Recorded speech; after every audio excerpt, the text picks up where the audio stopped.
சுஜியும் மந்திரக்கார கிழவியும். ஒரு அழகான ஊரில் சுஜி என்று ஒரு சின்ன பொண்ணு வாழ்ந்துட்டு வந்தாளாம். சுஜியோட அப்பா ஒரு மர வியாபாரி. சுஜிக்கு எப்பவும் தன் நண்பர்களுடன் விளையாடுவதும் பக்கத்து வீட்டு மாலு மாமியிடம் கதை கேட்பதும் ரொம்ப பிடிக்குமாம். அப்படி இருக்க ஒரு நாளுக்கு சுஜிக்கு பிறந்த நாள் வந்தது. சுஜியோட அப்பா சுஜிக்காக கேக்கு செய்து கொடுத்தாரு. சுஜி அந்த கேக்கை தன் தோழி கீர்த்தியோடு சேர்ந்து சாப்பிட ஆசைப்பட்டார். அப்பொழுது அங்கு ஒரு மாயக்கார கிழவி வந்தாளாம்.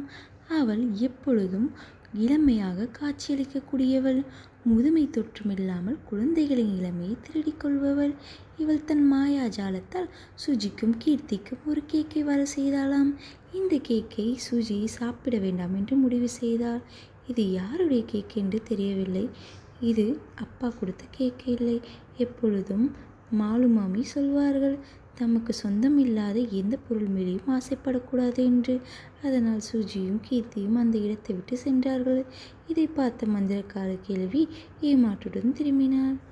குழந்தைகளே, எப்பொழுதும் நமக்கு சொந்தம் இல்லாத எந்த பொருட்கள் மேலேயும் ஆசைப்படக்கூடாது.